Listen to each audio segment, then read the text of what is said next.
And I'm going to go ahead and start introducing our 10 o'clock presenter, Erick Bianchi. He has served more than 43 years in public service, including 35 years in law enforcement in Southern California. He joined the Alzheimer's Association in 2017 as a community educator in the Northeast region of the Colorado chapter. His wife, Deborah, was appointed to serve as the regional director on the western slope of Colorado in January of 2019, where Erick continues to deliver education programs to multiple audiences. He also facilitates early stage programs and support groups. Erick serves as the chair of the State of Colorado Department of Military and Veteran Affairs, Western Region 1 Source Advisory Board. He's married to Deborah, who's outside at the Alzheimer's Association table, and together they have 5 adult children and 3 grandchildren. Erick's presentation today is Planning Ahead, 10 Warning Signs of Alzheimer's and Dementia. Please join me in welcoming Erick Bianchi.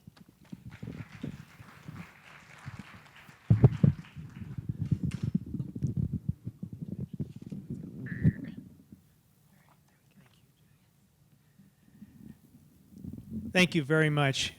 Once again, Erick Bianchi. I'm with the Alzheimer's Association. Before I start, we have a packet, and I have a feeling that maybe you have your packet with you if you're sitting down, but if you don't, please raise your hand, and Deborah will come around and get it to you.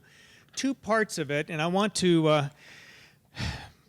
talk about this one first. It's the registration form, and all I'm asking you to do, all we're asking you to do, is to print your first name, your last name, and zip code, and that's it. If you want more information or you would like to talk with Deborah, please, so you can add information if you'd like. So we need one down here. And this is the packet that also comes with it. We're going to refer to this throughout the next 45 minutes or so. Today we're going to talk about the 10 warning signs of Alzheimer's. In all honesty, probably one of the most important topics. And if I can get this thing to go down, there we go. One of the most important topics in the realm of cognitive impairment and that kind of thing. The Alzheimer's Association has come up with the most common signs for Alzheimer's and dementia. We're also going to talk a little bit about the importance of knowing this in advance, the importance of seeking out treatment, or not treatment necessarily, diagnosis, just to be able to know what really is happening. So we'll get into that right now. Before we do, and forgive me, I'm trying to, there we go. We're going to cursor through some of these slides because many of them, for the sake of brevity, we don't have enough time.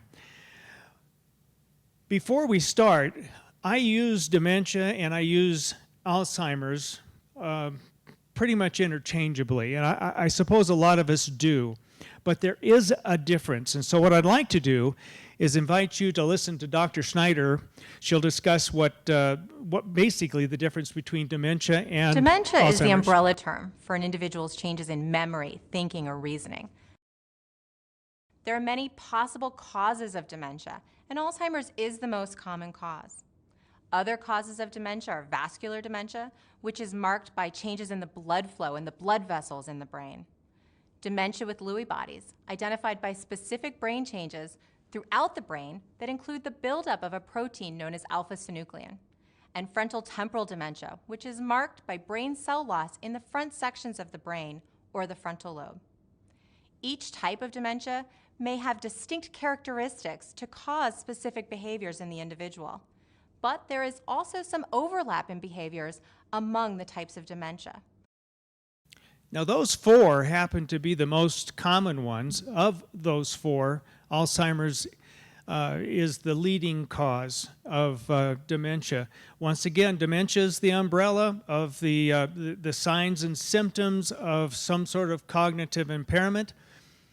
And underneath that umbrella are several different types. Now we have 4 here, but there are probably about, I don't know, 40 or 50 different kinds. Now, Alzheimer's is a progressive brain disease that's marked by these key changes and is thought to impact memory, thinking, and behavior. The brain has three main parts: the cerebrum, the cerebellum, and the brainstem. Each one plays a role in how the body functions. The cerebrum fills up most of your skull. It is part of the brain most involved in remembering, problem solving, thinking, and even feelings. There are about 100 billion nerve cells or neurons throughout the brain that transmit messages in order for us to create memories, feelings, and thoughts. Alzheimer's disease causes nerve cells to die, which leads to the brain tissue loss, or what we call shrinkage, and causes loss of function and communication between cells. These changes can cause the symptoms of Alzheimer's disease, such as memory loss, problems with thinking, planning, behavioral issues, and even at the end stages, problems with swallowing. Let's talk about the warning signs now. And I've given you a sheet in this packet at the very top, the first sheet.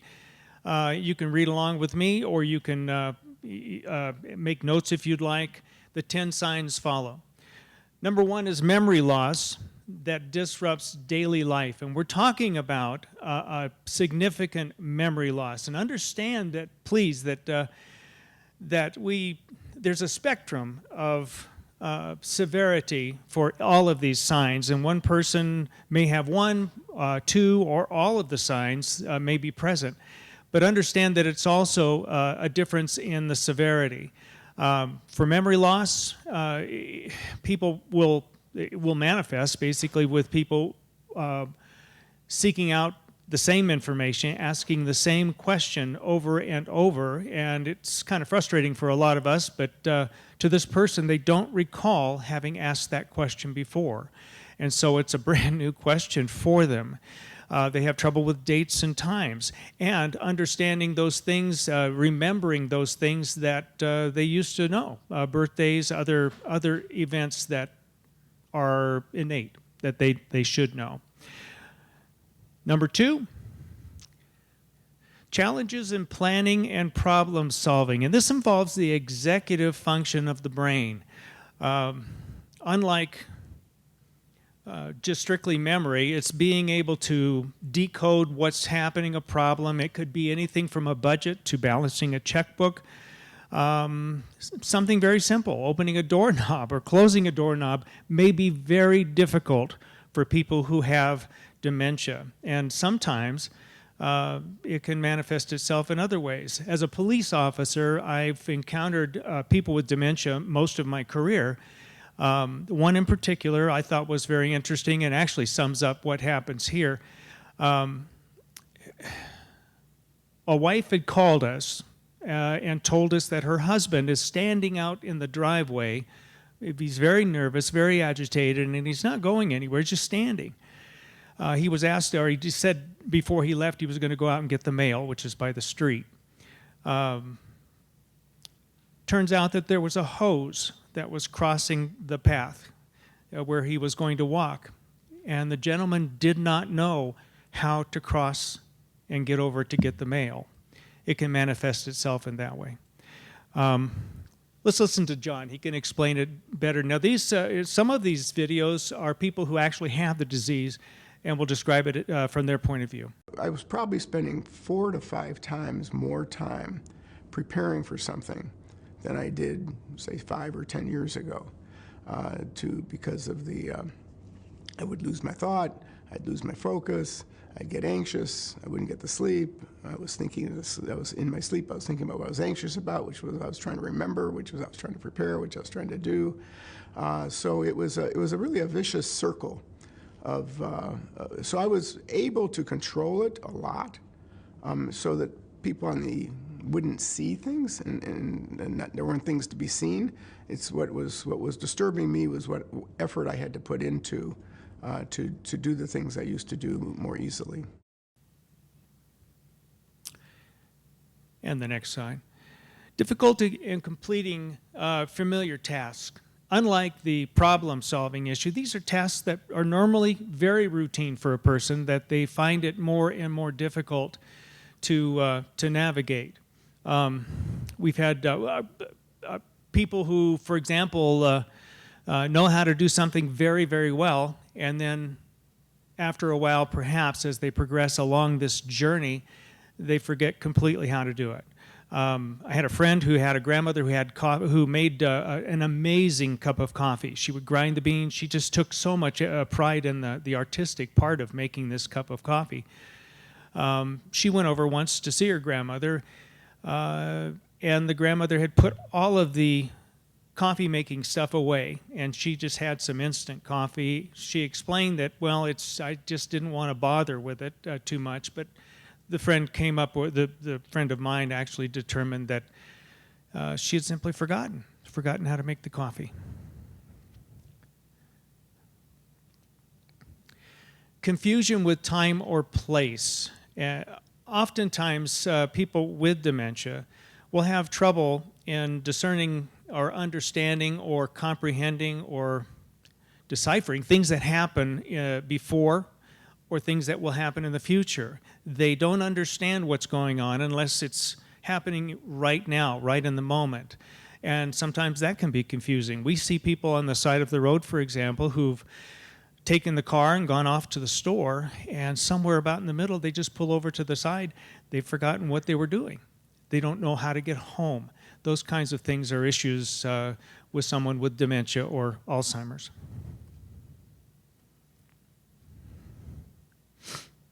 Trouble understanding visual images and spatial relationships. Now, with normal aging, we do have issues with our eyes. We have cataracts that can pop up, macular degeneration, other things that can happen.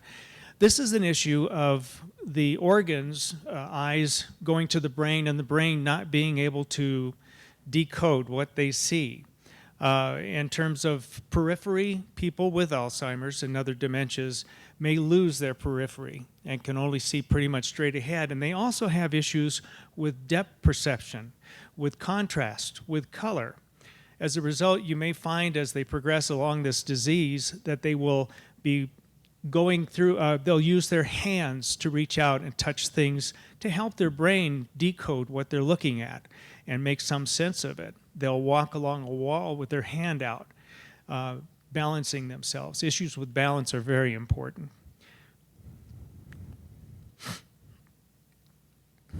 New problems with words in speaking or writing, and we're talking about new problems as things change. And you'll find that with these signs, the key is change. I guess I'm trying to explain it. We have, if a person was a slob, constantly dropping things on the floor and not picking them up, maybe that might be something that's significant, but it's not necessarily a sign. In a few moments, we'll talk about being able to use your judgment and that kind of a thing. Unfortunately, if someone was some way had this propensity and there's no change, that's not necessarily a sign. We'll get into that in just a few minutes. When we're talking about words, people will talk, they'll engage in conversations sometimes. If they have dementia or Alzheimer's, they may discover that they stop in the middle of the conversation not knowing what they're talking about, having no idea what was being discussed. Oftentimes they'll repeat the same story over and over again. And they have trouble with vocabulary and understanding words. They may look at their watch or someone's watch and not remember what it was called. And so they may come up with and improvise either by pointing or calling it a hand clock, that kind of thing.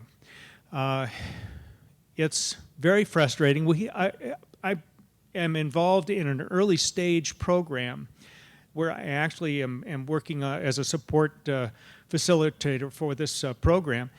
And one of our participants was able to describe, he says, you know, the information is right there. I can reach out, but I just can't get to it. I can't get to that word that I'm looking for. And that's how he described it. The other thing that I've increasingly been struggling with are words, which I've dealt with words my entire life, you know, as an avid reader, as a reporter, as a writer.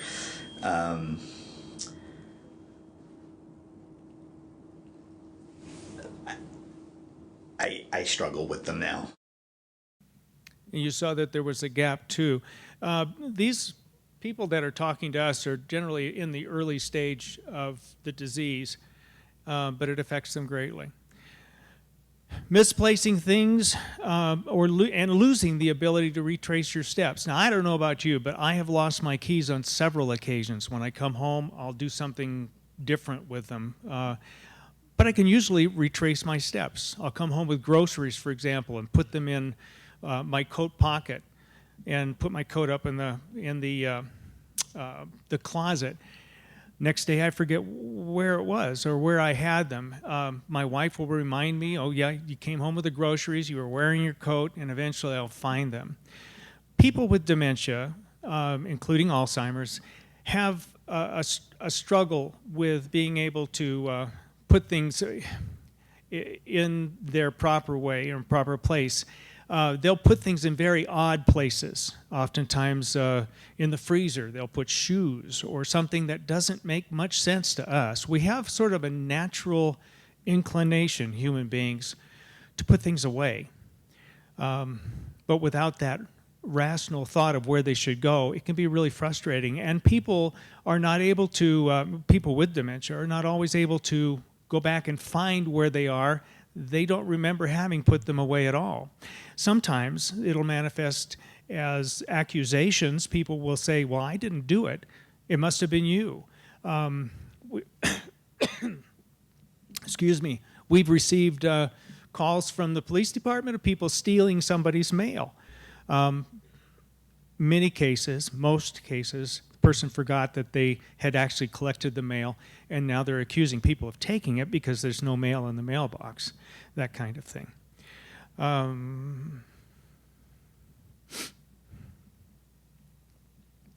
Decreased or poor judgment. This is probably manifests most and presents most in terms of hygiene, safety, and dealing with money.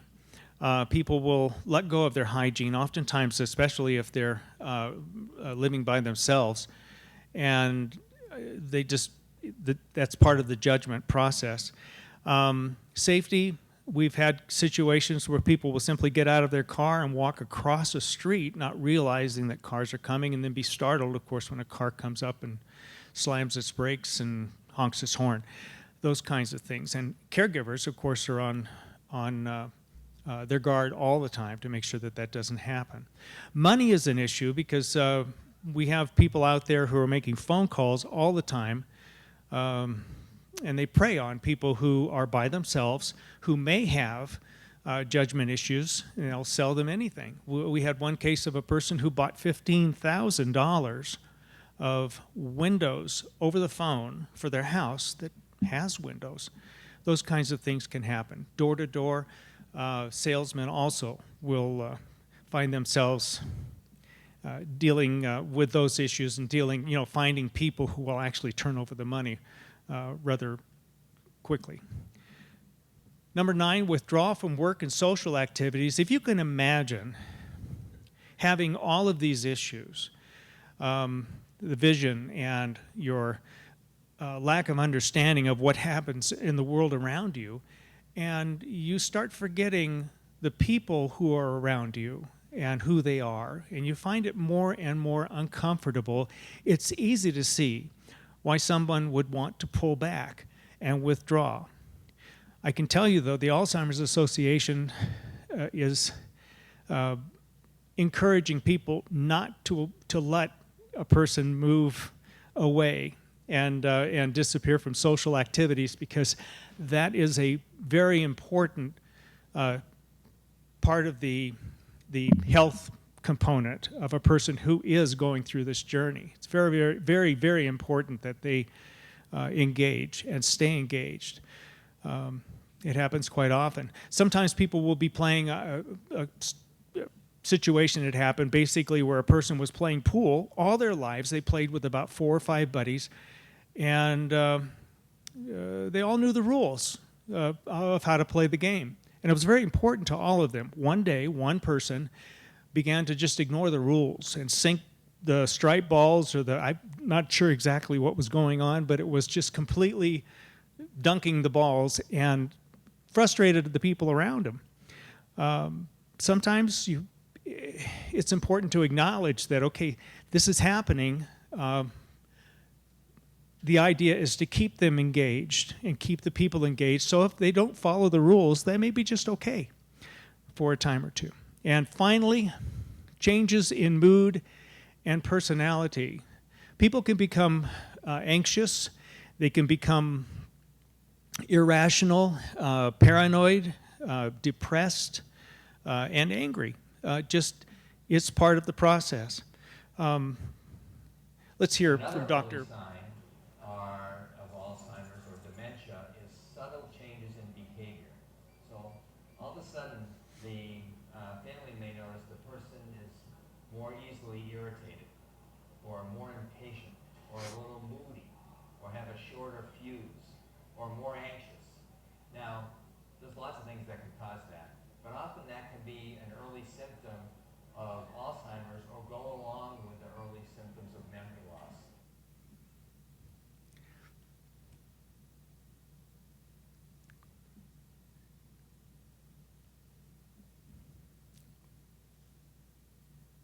Let's recap briefly.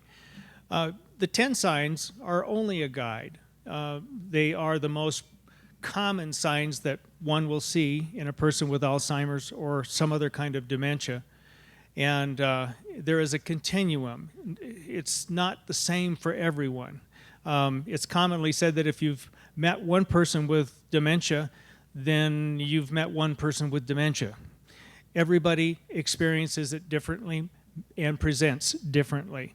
If you notice these signs, then probably the first step that you should be taking would be to get you or whoever you're concerned about to see their primary care physician.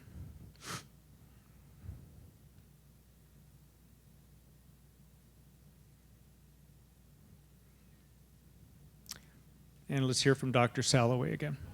You know, it's a very interesting phenomena that people who have memory problems are often less aware of it than family members or their friends who know them well. One of the reasons for that is our ability to monitor ourselves, which is an important part of brain function, decreases when we start having memory problems. Not in everybody, but commonly, and more than half the people with memory problems. And so the person is just not keeping track of the trouble they're having day to day. But the family members are, if they're paying attention, they see, boy, this is starting to happen a lot, and the person's not aware of it.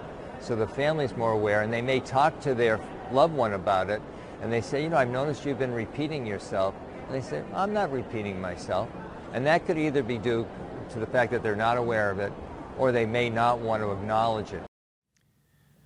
To recap what Dr. Salloway said, that people sometimes have trouble in recognizing issues, cognitive issues in themselves, and oftentimes it's friends or family that see these things happening. And it's important for friends and family to recognize that there are changes and then do something about it. A person does go down to a primary care physician and they discover that there is an impairment of some kind or a concern of some kind, it's important for them to get a referral to a specialist.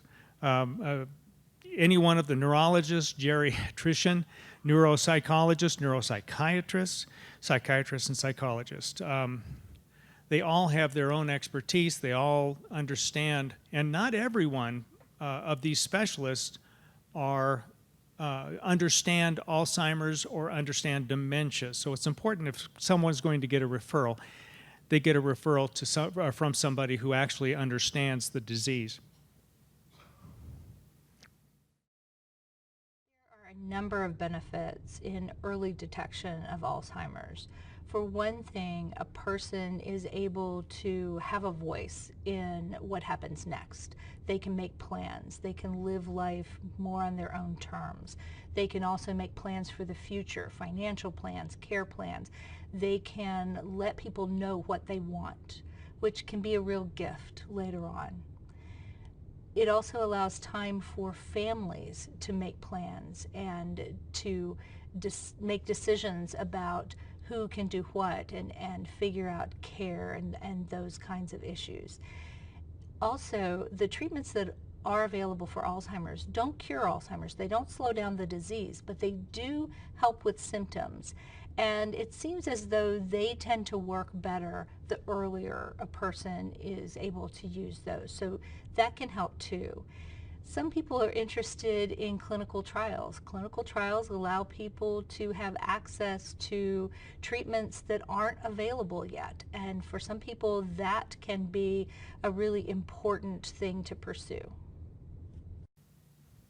Ruth makes a powerful argument for the need for early detection. But if for no other reason, if a person is experiencing this confusion of changes that are going on, having a diagnosis can be, or having at least a detection early on, can be an important step. So I encourage anyone who sees someone who has these symptoms, these changes, that they contact their primary care physician.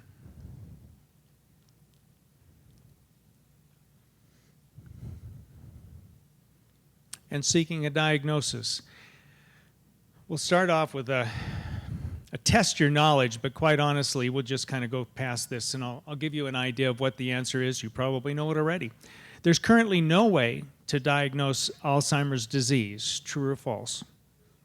Believe it or not, false.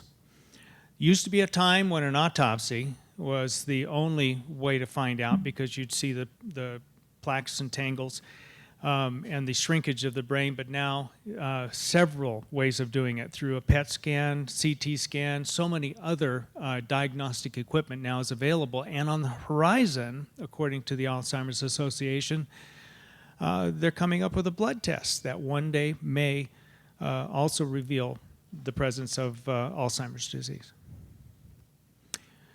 Now, when you go through assessments and tests, and this is just a short slide of the kinds of tests that a person will go through for the assessment.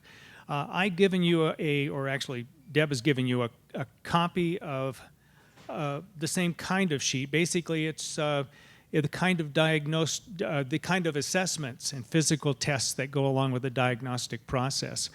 So take a look at that at your leisure. Oh, I'm sorry for the loud sound, but Dr. Salloway is at the bottom of this. And he'll explain.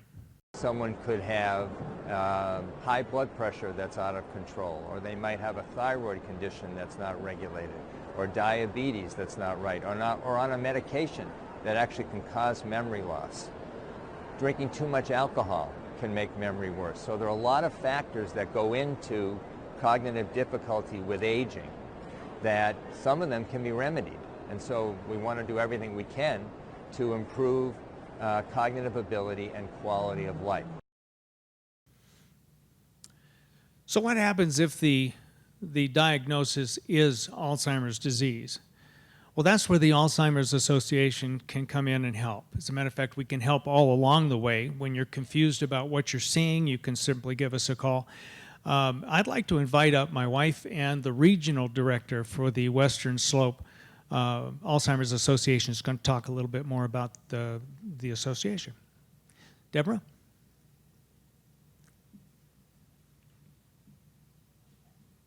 While she's walking up, No.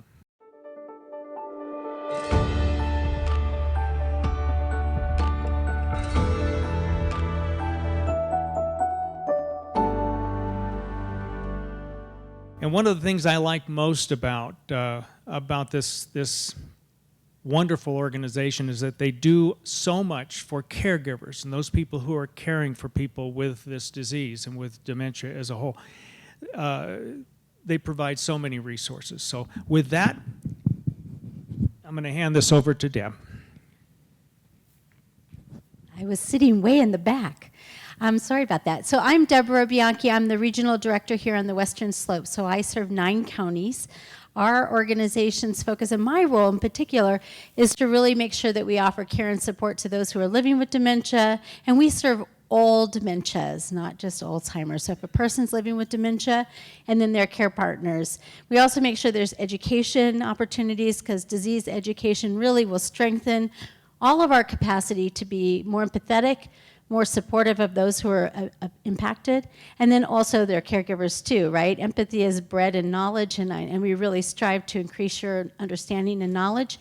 And then make sure that there's support groups, early stage programs. And I'm really, I'm with the association now just over 2 years. I came in as a graduate student, and this is a beautiful organization, and so many people, so many hands on deck, and we all want to be of service to you. Everything we do is always free of charge, which I think is beautiful to say out loud, and we do a lot. We also have a 24-hour helpline. We have a crazy website, like, wow, if there's anything to be found, we have it on our website. With that said, it can be a little daunting to navigate such a robust website. So if you're looking for something and you can't find it, you call me. I'll send you a link, because I can find it. I can find it quickly, and you don't have to spend an enormous amount of time. All of the education classes that we teach in person are also all online. 12 classes that we offer are available online, which again, if you're a caregiver, it might be to get to a class in person or to go to a support group. There's even a community forum. We were really so and we really want to be there for you. So please don't walk this journey alone. We're here for you, and we want to be a resource to you. And I have to thank Eric. He joined us on the Northeast Plains. He was doing our law enforcement outreach on the Western Slope when I came in January. He's been my #1 community volunteer in terms of our education and doing support groups. He's been my spackling. He's everywhere and all over my region, and going places I can't go to all the time because it's so much space. But Chad Federowitz, who's here in Pitkin County, he's a community educator for the Alzheimer's Association. We have a support group in Aspen. We have one in Newcastle, and after the first of the year, we'll have one here in Carbondale. So we're really trying to really strengthen those support systems here in the Roaring Fork Valley as well. So with that said, I'm going to turn it back over to Eric, and if you guys have any questions, we'd be delighted to answer them. If you have not filled out this little cheat sheet for me. First name, last name, zip code's what I need, but if you want to write more information about yourself or what you're doing, or if you need support, I won't contact you from this unless you write me a note that says, Deborah, please call me. If you do that, I will call you. I'll call you next week, and we'll make a plan to work and support you, okay? But you can just give me at least those basics. That's the information I need for my reporting purposes. Thank you. Do you have any questions for us? Yes. How much does sleep deprivation over a long period of time mimic these symptoms? So the question was, how much does sleep deprivation over a long period of time mimic these symptoms? And the answer to that is sleep deprivation can impact dementia symptoms may be present because of sleep deprivation, right? But sleep deprivation can also be an increased risk for developing the disease. So, we really do need to get our rest. We really do need to address those other health issues, unattended health issues in particular. There's an array of them: hypertension, sleep deprivation. If you have apnea and you're not getting enough oxygen, our whole health system impacts our risk for dementia. With that said, we can actually engage in behaviors that mitigate risk.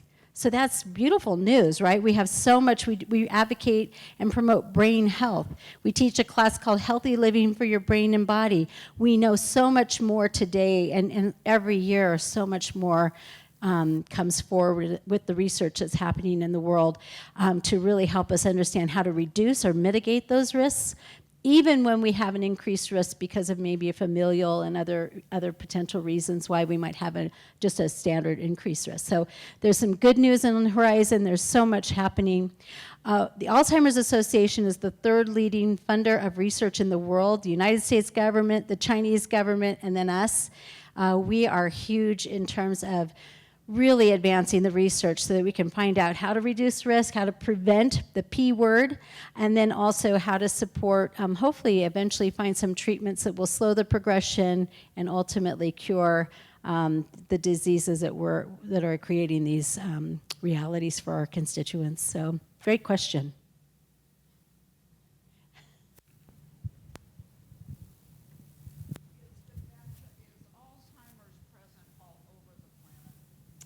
Yes, Alzheimer's disease is a worldwide phenomenon. In the we focus a lot when we talk just in that local, sort of realm. In the United States, it's about 5.8 million people are living with Alzheimer's and other dementias, these progressive dementias. In Colorado, it's about 73,000 Coloradians. Those numbers are going to even get much more, much higher. By 2050, I think we're supposed to have about 14 million Americans unless we do find a way to prevent it or to cure it. So that's a horrible thing. Head injuries, a precursor to Alzheimer's. Is that medically recognized or just anecdotal? So traumatic brain injuries are a risk for an increased risk for dementia. That is in the literature. It's recognized, yes. Traumatic brain injury is an increased risk. Post-traumatic stress disorder. My research as an academic focuses a lot on our veteran population, and because of PTSD and TBIs, they're particularly at risk as well. But anyone with a TBI, I had a TBI when I was a young child, so that would increase my risk, right?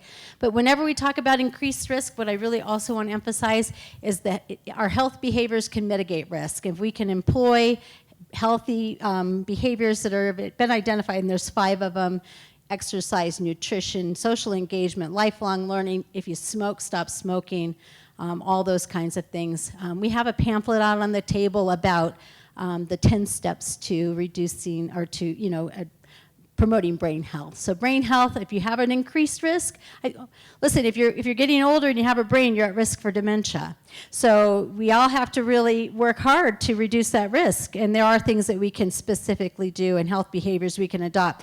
I have to tell you, my husband loves to go for a walk. He's always loved to go for a walk, and I'll tell you, I'm a geek. I'm on the computer, and I love my geeky side. So he wants to go for a walk, and I'm like, see you later, I got to do my geeky stuff. And when I started learning about brain health, guess what? I also got off the couch and went for walks, and I go to the gym. And not because that's what my personality has ever been. It's never been who I am, but if I want to maintain my nerdy, geeky self, I better go for that walk. And that's the most important health behavior that we can do is physical exercise, then the nutrition and others. I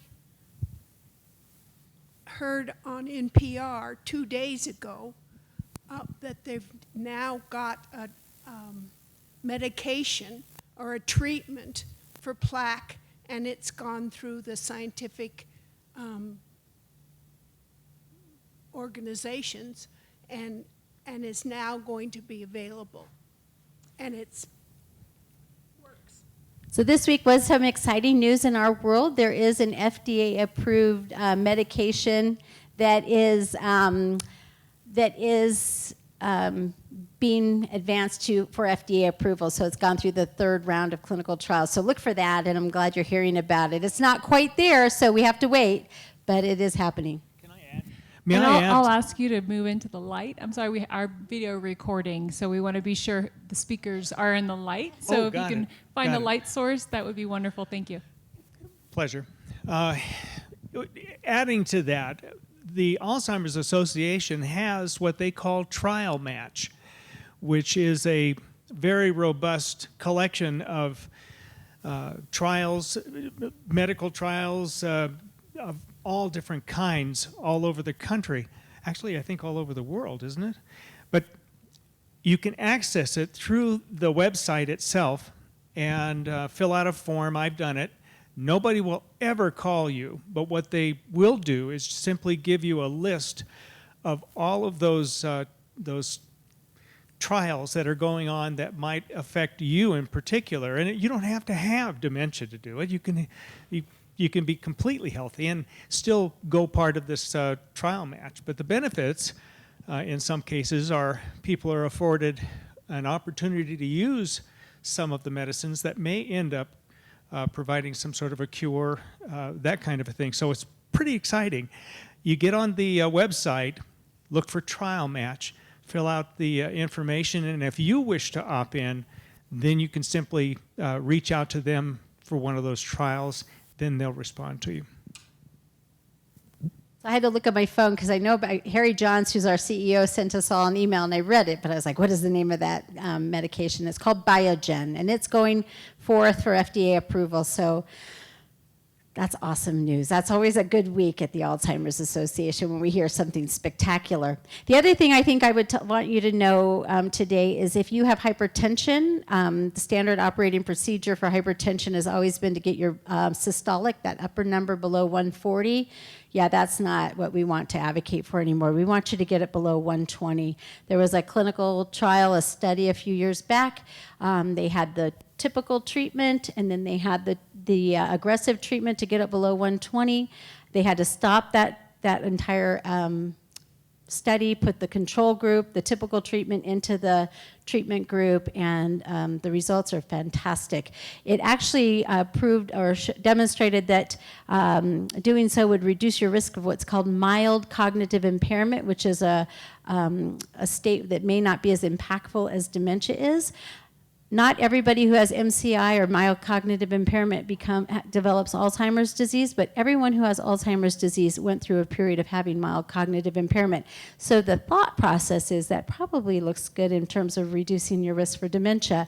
But because we're scientists and we believe in the science, we can't definitively say that yet. So the Alzheimer's Association is continuing that study, and it's really quite an exciting conversation. Again, another really wonderful space in our organization to really talk about how do we actually use the P word for the first time. How do we prevent? And that's amazing. So if you have hypertension, please see your doctor. Do those health behaviors and medications to get that systolic reduced or lowered. We have 2 minutes, so we have time for one more question. Did we have someone behind? Right here. Oh, here we go. Yeah. Jenna, can you do it? Good exercise. Anxiety, and one of the items on the list was the psychiatric aspects, chicken and egg question. When you get a certain amount of dementia, possibly your anxiety levels go up, your blood pressure goes up. That may have something to do with, again, I say chicken and egg. Yeah. If you eliminate, or could, the anxiety, therefore bring down, for example, your blood pressure, perhaps your need to eat, smoke, drink, whatever. How much has that got to do with it? Because a person with dementia will often have anxiety as a result of not being able to remember the keys, the whole thing. How much does, therefore, psychiatric help provide some sort of release or relief? I love your statement, chicken or the egg, because it's actually quite true, right? So if you are having anxiety, is it because of the dementia, or is the anxiety causing some of these, or depression and these other things?